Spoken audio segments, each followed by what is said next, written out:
Welcome to Brave Channel. Today, we are going over the top 10 haunted battlegrounds in the world.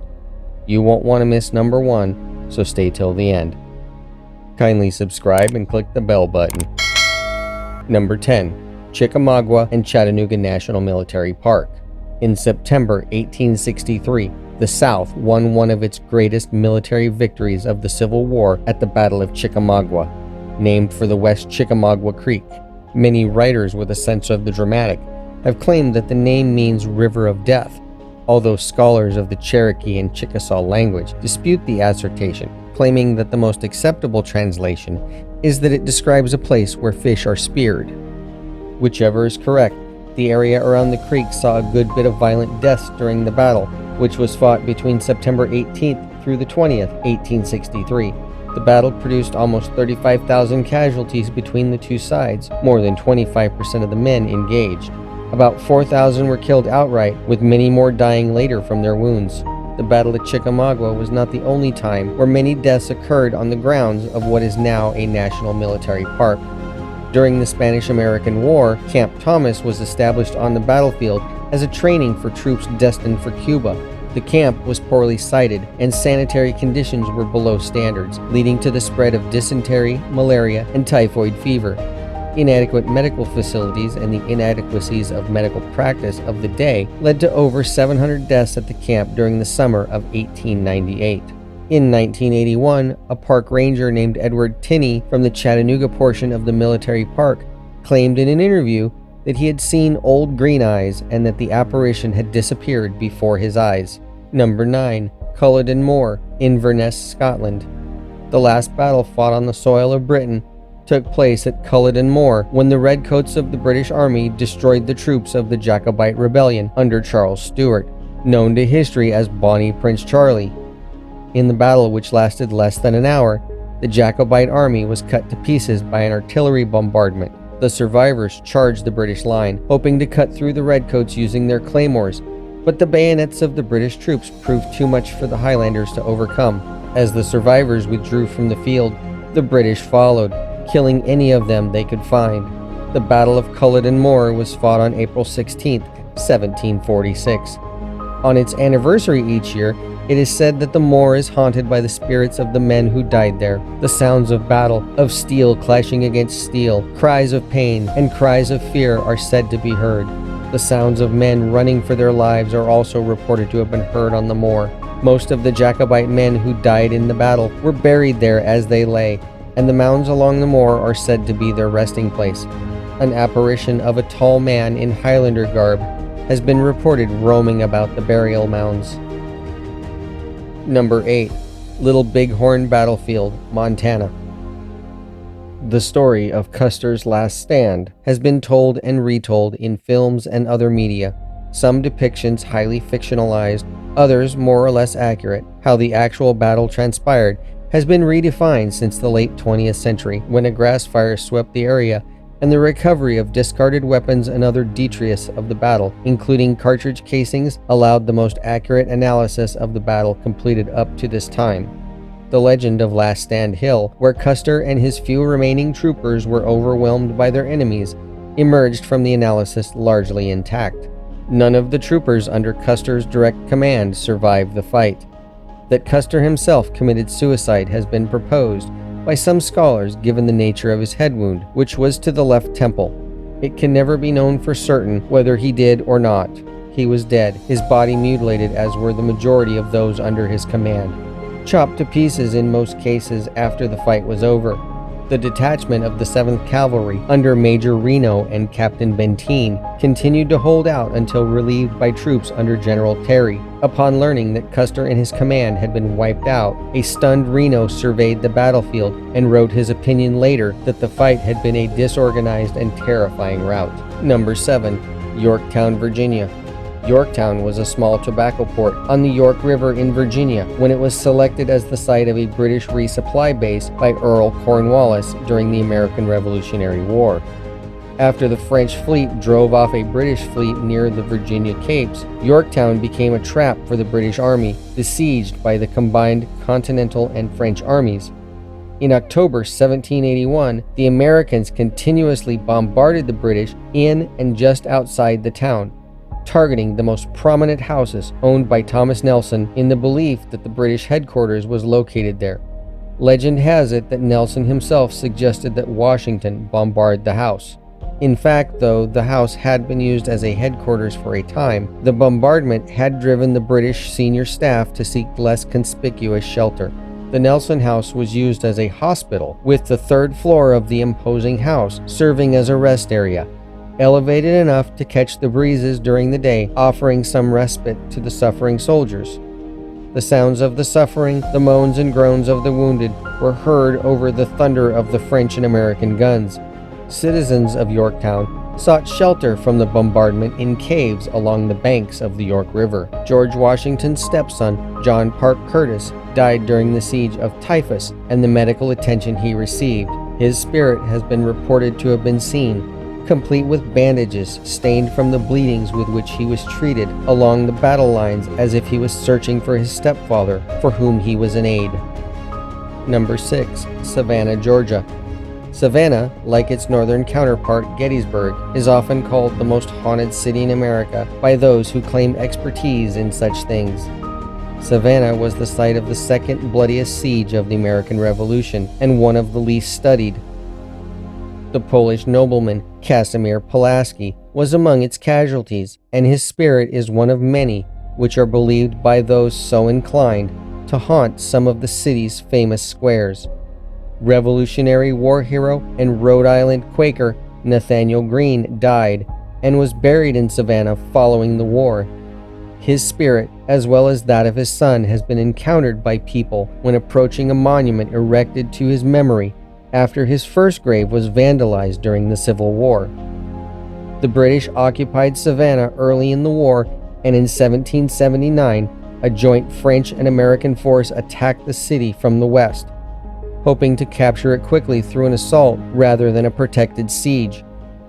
When the first assault failed, the American and French forces laid the city under siege beginning in mid-September. By October, the supporting French fleet was running low on supplies, and the beginning signs of scurvy among some of the crews were being noted by officers. On October 16th, wanting to end the siege as quickly as possible, the French and American ground forces assaulted the British works and were repulsed.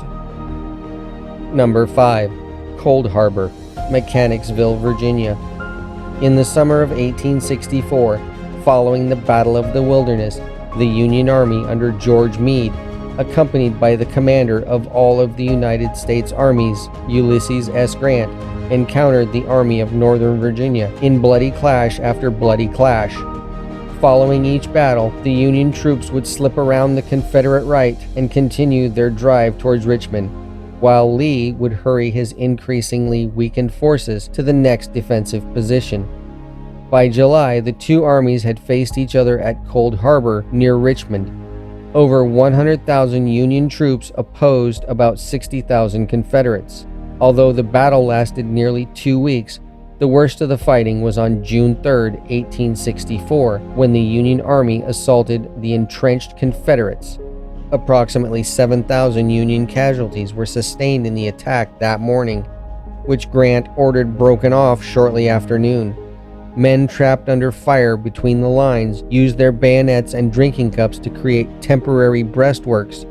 Wounded and dying men lay in heaps, and some were used to shelter survivors in the field. In his memoirs, Grant later wrote that the assault was his greatest error of the war and that he would never order a similar assault again. Number 4. Gettysburg, Pennsylvania. The Battle of Gettysburg was the largest ever fought on the North American continent. Fought between July 1st through the 3rd, 1863, it produced the greatest number of casualties of any battle of the war and was the high watermark of the Confederacy. The South was decisively defeated, and for the rest of the war, the Army of Northern Virginia fought in a defensive posture. Combined casualties of the battle were around 50,000, with more than 8,000 of those dead. Many more died later of their wounds. There were 2 civilian casualties, a young woman named Jeannie Wade, who was killed by a stray bullet, and 69-year-old War of 1812 veteran who fought as a volunteer for the Union and was wounded. He survived. Most of the dead were buried on Cemetery Hill, where some of the Union troops had made their stand during the battle. Others were buried in local church cemeteries near the field hospitals where they died, and in other locales. Many went unburied for an extended period, their bodies undiscovered in wooded areas or remote spots of the battlefield. When the Gettysburg National Cemetery was created, most of the Union dead were reinterred there. And it was there that Lincoln journeyed in November 1863 to deliver his Gettysburg Address. By then, there were already stories of paranormal activities in the town of Gettysburg and in locations across the battlefield. Even during the battle itself, there were reports of ghostly apparitions. One such tale was that of a phantom on horseback. The story was that as the 20th Marine Regiment, led by Colonel Joshua Chamberlain, who would be awarded the Medal of Honor for his actions that day, was guided up the slope of Little Round Top by the apparition of a man uniformed in the blue and buff of the Revolutionary War. Number 3. Passchendaele, Belgium. The Third Battle of Ypres was an operation during the First World War in which the Allies attempted a major offensive in Flanders to disrupt German railroad supply of their troops at the front. The battle was fought from late July until mid-November 1917. Progress was slow, resistance was heavy, the weather was unusually wet, and Allied casualties were heavy. So were German casualties, and as a result, an accurate accounting of the dead and wounded on both sides has remained a matter of debate since the operation was ongoing. Estimates and assigning casualties to other operations created a window of casualties of between 250,000 to 500,000 men on each side. The results of the campaign have remained controversial as well, with some contemporary analysts claiming that the attack all but crippled the Germans' ability to continue the war, a statement proven a lie when the Germans launched their spring offensive in 1918. David Lloyd George described the battle in his 1938 memoirs as one of the greatest disasters of the war. The countryside of Flanders and its towns and villages were devastated by an extended campaign, and little was gained other than further weakening both the British and German armies, a bloodletting which the British were better able to recover from as the American troops were beginning to arrive in large numbers. Two major actions were fought in October for possession of the Belgian town of Passchendaele. The first occurring on October 12. The heavy rains and clinging mud prevented artillery from being brought forward to support the advancing infantry, and the British and their allies lost 13,000 men in the failed assault. After waiting for the weather to clear, the British tried again on October 29th, and this time they succeeded in gaining control of the town, despite again enduring heavy casualties. By early November, the Allies, spearheaded by the Canadian Corps, held control of the town and its outlying areas. Number 2. Chibichiri Cave, Okinawa, Japan.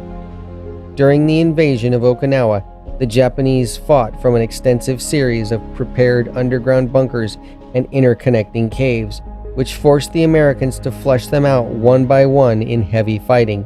The United States Navy and Marines and U.S. Army forces invaded the island on April 1, 1945. The battle would rage for 82 days before the island was declared secured.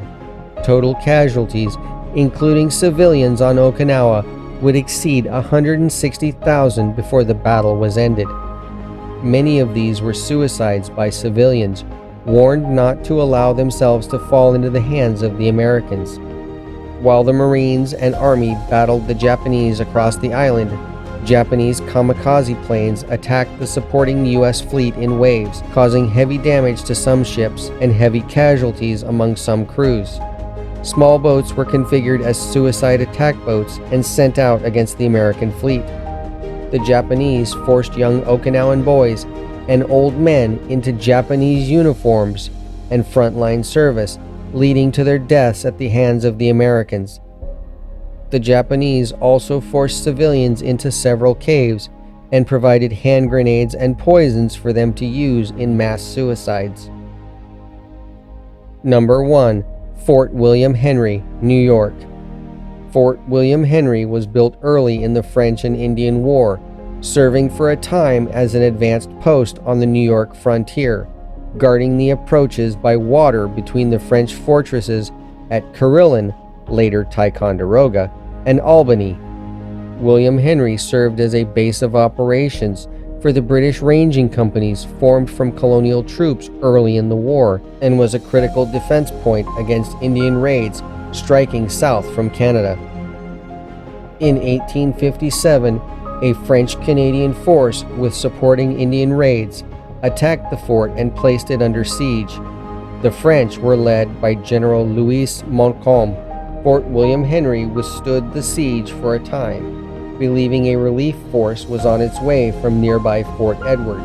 When it became evident that no relief was to be forthcoming, its commander, British Major George Munro, accepted the generous surrender with honors offered by Montcalm, which allowed his troops to abandon the position but retain their arms and colors, with the promise that they would not further engage the French until they were properly exchanged.